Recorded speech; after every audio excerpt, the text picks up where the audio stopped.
तो स्वागत है आप सबका एक नए वीडियो में। आज से हम लोग जो पढ़ेंगे, इससे पहले तो फिजिक्स में थोड़ा बहुत बेसिक चीज़ों के बारे में जानकारी प्राप्त किया। आज से हम लोग पढ़ेंगे प्रकाश का परावर्तन। सबसे पहले इसमें होगा क्या, कोई भी प्रकाश की किरण जब आ रही है तो किसी सतह पे पड़ती है, जब है तो वहाँ पे तीन कंडीशन है। क्या क्या होता है ये देख लेते हैं इसको। ये देखिए, प्रकाश का परावर्तन, रिफ्लेक्शन ऑफ लाइट, मतलब इसमें लिखे हैं जब प्रकाश की किरणें किसी समांगी माध्यम से चलकर किसी अन्य वस्तु की सतह पर पड़ती है तो क्या क्या होगा।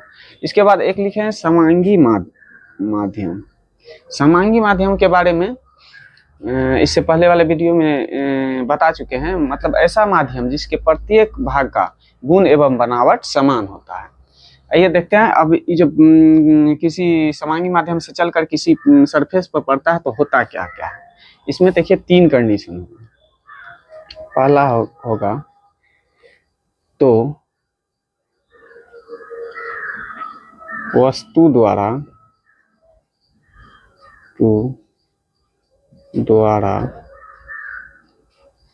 अवशोषित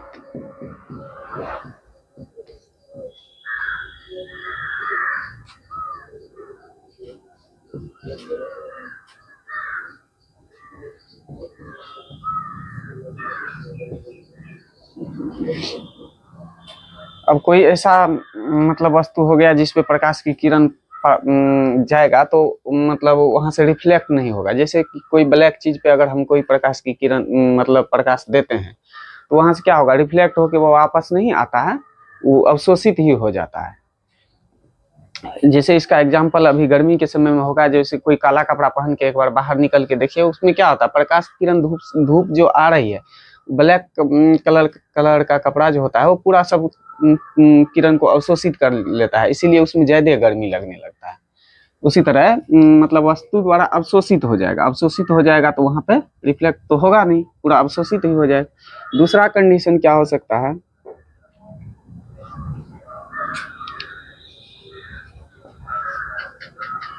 वस्तु को पार कर जाती है।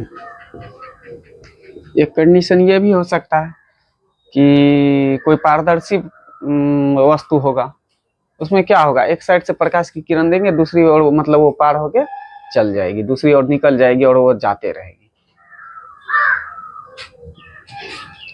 तीसरा कंडीशन क्या हो सकता है, वस्तु के सतह से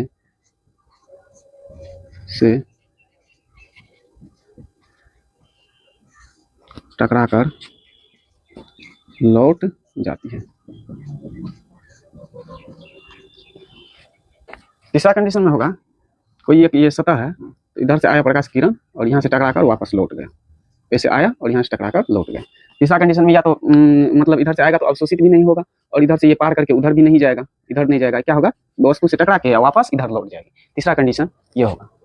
तो यही वस्तु के सतह से टकराकर जो लौट जाती है, इसी को क्या बोला जाता है, प्रकाश का परावर्तन बोला जाता है। इसी को हम लोग आगे पढ़ने जा रहे हैं। तो अब हम लोग क्या कह सकते हैं, प्रकाश का परावर्तन, इसका डिफिनेशन हम लिख सकते हैं ऐसे, कैसे लिखेंगे, प्रकाश के किसी वस्तु से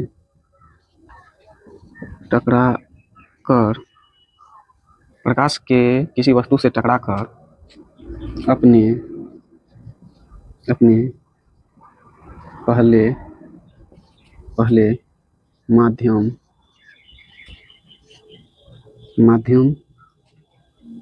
में लौटने की घटना को प्रकाश का परावर्तन कहते हैं।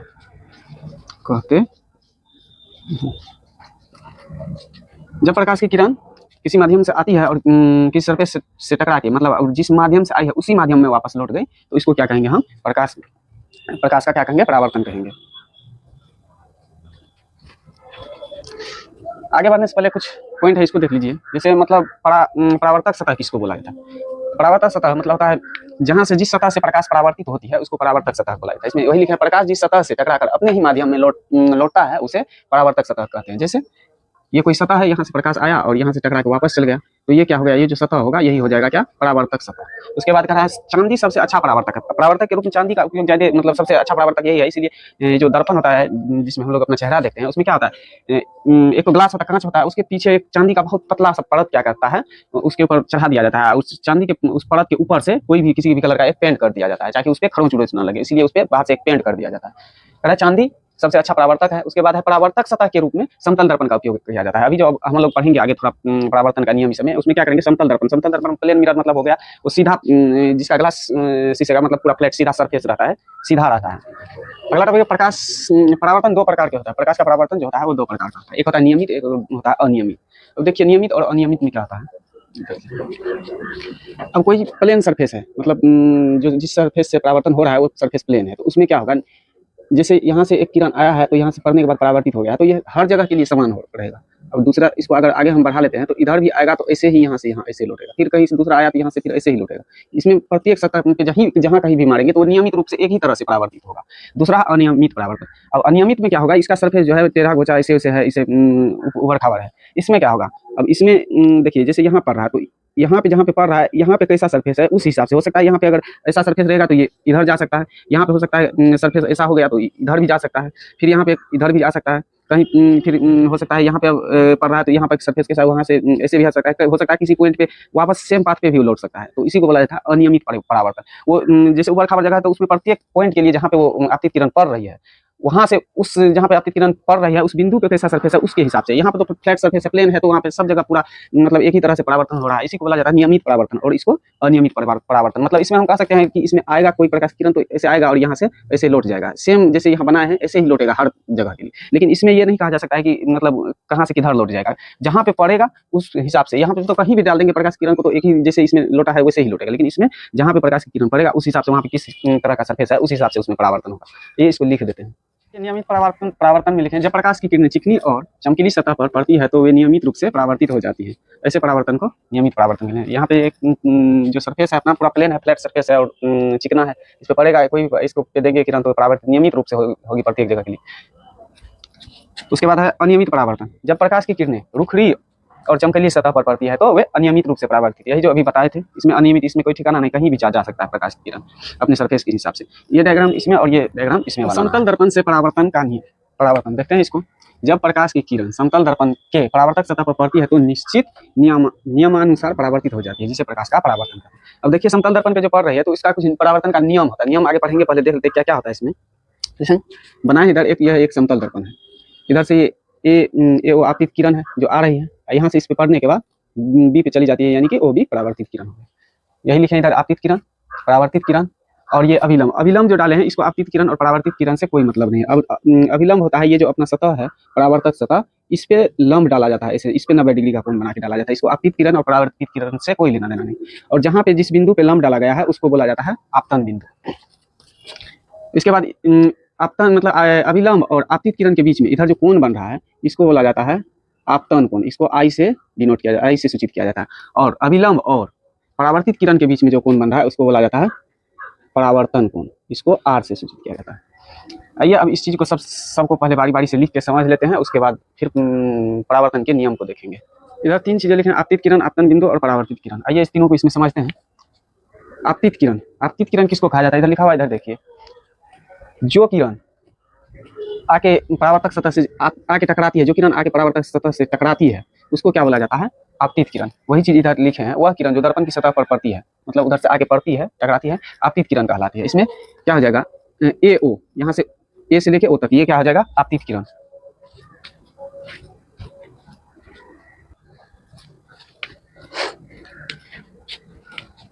जो किरण परावर्तक सतह पे पड़ती है उसको क्या बोला जाता है, आपतित किरण।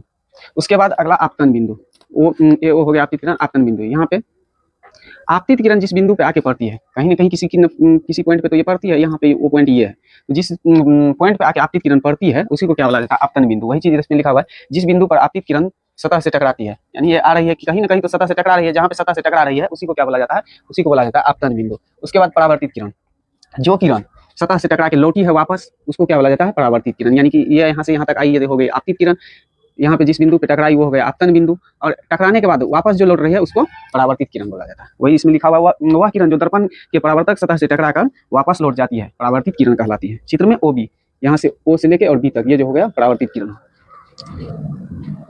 आपतित किरण, आपतन बिंदु और परावर्तित किरण देख चुके हैं। और देखिए अगला है अभिलंब। अभिलंब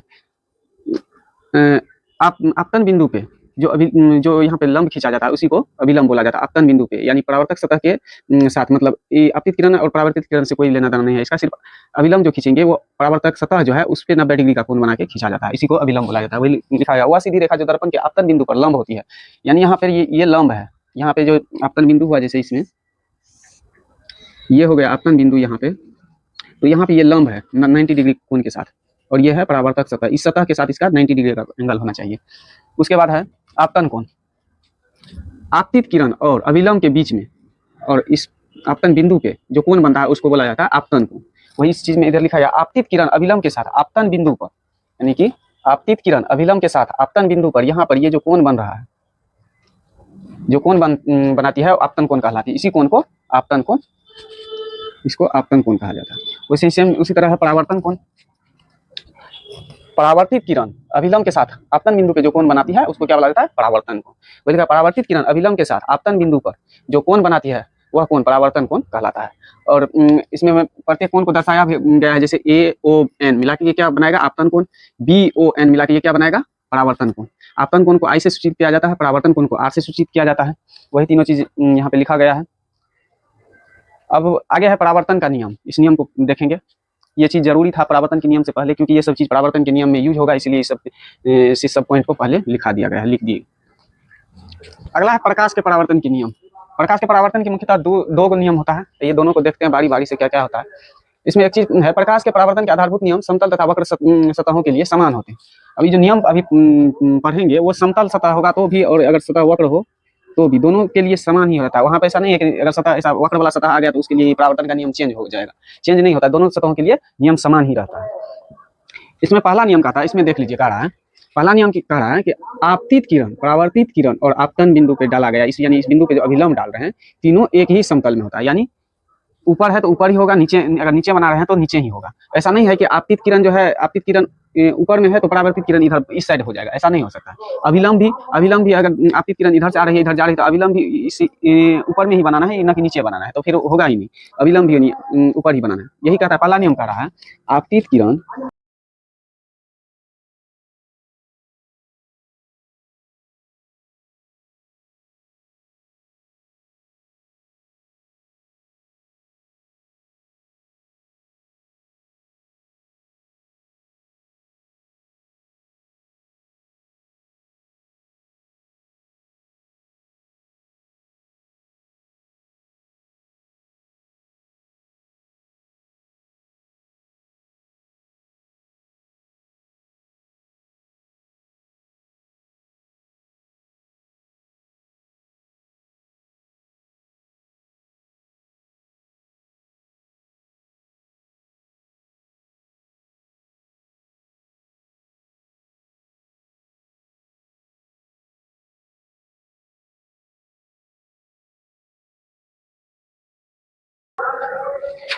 आपतित किरण, परावर्तित किरण तथा आपतन बिंदु पर डाला गया अभिलंब एक ही समतल में होते हैं, सभी जो है तीनों क्या हो जाएगा, एक ही समतल में रहेगा। दूसरा नियम कह रहा है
दूसरा नियम कहता है आपतन कोण तथा परावर्तन कोण बराबर होते हैं, यानी कि आपतन कोण जितना होगा उतना ही क्या होगा, परावर्तन कोण होगा। आपतन कोण आई बराबर परावर्तन कोण आर, या कोण ए ओ एन बराबर में कोण बी ओ एन, या कोण आई बराबर में कोण आर।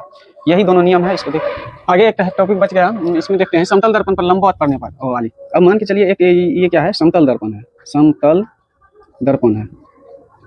इस पे क्या करते हैं, प्रकाश किरण सीधी लंबवत, यानी कि इसमें जो अभिलंब खींच रहे थे वैसे ही सीधे लंबवत डालेंगे, तो तब क्या होगा, जिस रास्ते से ये आ रही है उसी रास्ते पे क्या हो जाएगा, वापस चले जाएगा। तो इसमें क्या होगा, आपतन कोण क्या हो जाएगा, आपतन कोण। इसको देखिए क्या हो जाएगा, जब हम लंबवत डाल रहे हैं तो क्या होगा, आपतन कोण बराबर क्या हो जाएगा, जीरो हो जाएगा। जीरो हो जाएगा परावर्तन के नियम से। अभी हम लोग क्या देखे हैं, आपतन कोण बराबर परावर्तन कोण, तो इसमें क्या हो जाएगा, परावर्तन कोण भी जीरो हो जाएगा। उसके बाद परावर्तन कोण भी इसमें क्या हो जाएगा, जीरो। अब आपतन कोण परावर्तन कोण जीरो हुआ, मतलब इसका क्या है, जिस रास्ते पे आ रही है, जिस रास्ते से, उसी रास्ते पे वो वापस लौट जाएगी। वही लिखा है, समतल दर्पण पर लंबवत पड़ने वाली प्रकाश की किरण परावर्तन के बाद उसी पथ पर वापस लौट जाती है। इसमें आपतन कोण भी जीरो हो गया, परावर्तन कोण भी जीरो हो गया, तो जिस रास्ते पे आई उसी रास्ते पे वापस लौट जाती है। अगला टॉपिक है प्रतिबिंब इमेज। इमेज किसे कहते हैं, मतलब इसको देखिए लिखा हुआ है, किसी बिंदु स्रोत से आ रही प्रकाश की किरणें दर्पण से परावर्तन के बाद जिस बिंदु पर संश्रित होती है, मिलती है या जिस बिंदु से आती हुई प्रतीत होती है, उसे उस बिंदु स्रोत का प्रतिबिंब कहते हैं। देखिए इसमें क्या कह रहा है, जिस बिंदु से यहाँ से कोई प्रकाश की किरण आके यहाँ पे मिल रही है, इसमें क्या हो रहा है, यहाँ से जो प्रकाश की किरण जा रही है ये परावर्तन के बाद फिर इधर लौट जा रही है। लेकिन इसको अगर नीचे से देखा जाता है तो क्या होता है, इसको अगर नीचे से देखा जाता है तो लगता है कि ये प्रकाश ऊपर से आ रही है, लेकिन जा रही है वास्तव में यहाँ से, लेकिन पता चलता है ये आ रही है ऊपर से। ऐसे ही इसमें है, यहाँ पे आके सब यहाँ से तो निकली, सब आके यहाँ पे मिल रही, लेकिन यहाँ से इसमें अगर देखा जाएगा तो सबको लगेगा उधर से आ रही है, बाहर से, मतलब सबको लगेगा यहाँ से देखने में लगेगा तो आ रही है बाहर से, लेकिन आ रही है, जा रहा है कहाँ से, यहाँ से। वही कह रहा है किसी बिंदु स्रोत से आ रही प्रकाश की किरण, यानी ये हो गया बिंदु स्रोत, यहाँ से प्रकाश की किरण जा रही है, किरणें दर्पण से परावर्तन के बाद जिस बिंदु पर संश्रित होती है, यहाँ से निकला और यहाँ से दर्पण से परावर्तन के बाद यहाँ पे संश्रित हो गया, यानी कि एक जगह पे आपके सब मिल गया, यहाँ पे आके मिला, संश्रित होती है, या कह रहा है जिस बिंदु से आती हुई प्रतीत होती है। अब इसमें देखिए यहाँ पे जिस बिंदु से आती हुई प्रतीत, यहाँ तो यहाँ नीचे से देखने के बाद पता चल रहा है कि इधर से आ रही है, इसी को लिखा गया जिस बिंदु से आती हुई प्रतीत होती है, यानी अपसरित। संश्रित और अपसरित बताए थे इससे पहले वाला वीडियो में कि संश्रित क्या होता है, जहाँ पे अलग अलग दिशाओं से प्रकाश किरण एक जगह पे आके मिलती है, और अपसरित में क्या होता है, एक बिंदु से चारों तरफ फैलता हुआ प्रतीत होता है। वही जिस बिंदु से आती हुई अपसरित होती हुई प्रतीत होती है, उसे उस बिंदु स्रोत का प्रतिबिंब कहते हैं। अब यहाँ पे क्या हो रहा है, संश्रित हो रहा है, और इसमें क्या हो रहा है, यहाँ से अपसरित होती हुई प्रतीत, यहाँ से इस बिंदु से इसमें फैलती हुई प्रतीत हो रही है, और यहाँ पे इसमें इस बिंदु पे आके सब मिल रही है। तो इसका इधर जो ये बिंदु स्रोत हुआ इसका प्रतिबिंब ये हो गया, और इधर जो ये इसमें जो देखते हैं तो यहाँ पे से आती हुई प्रतीत होती है, लेकिन जा तो रही है यहाँ से, तो इसका जो बिंदु प्रकाश स्रोत जो हुआ ये, इसका प्रतिबिंब क्या हो गया, ये हो गया यहाँ से यहाँ तक। उसके बाद है प्रतिबिंब के प्रकार। प्रतिबिंब दो प्रकार के होते हैं, एक होता है रियल इमेज जिसको वास्तविक प्रतिबिंब, और दूसरा होता है काल्पनिक प्रतिबिंब यानी वर्चुअल इमेज। अब रियल इमेज में देखिए जो वास्तविक कटान से बनता है, जैसे इसमें देखिए यहाँ पे क्या हो रहा है, वास्तविक कटान से बन रहा है। इसमें क्या हो रहा है, इसमें जिधर से आती हुई प्रतीत हो रहा है वो रहा है, इसमें वास्तविक कोई कटान नहीं बन रहा है। यहाँ से जो प्रकाश की किरण निकल रहा है तो कहीं कट नहीं रहा है, यहाँ पे आने के बाद और फैल ही रहा है, लेकिन इसमें पता क्या चलता है कि इधर से आ रही है।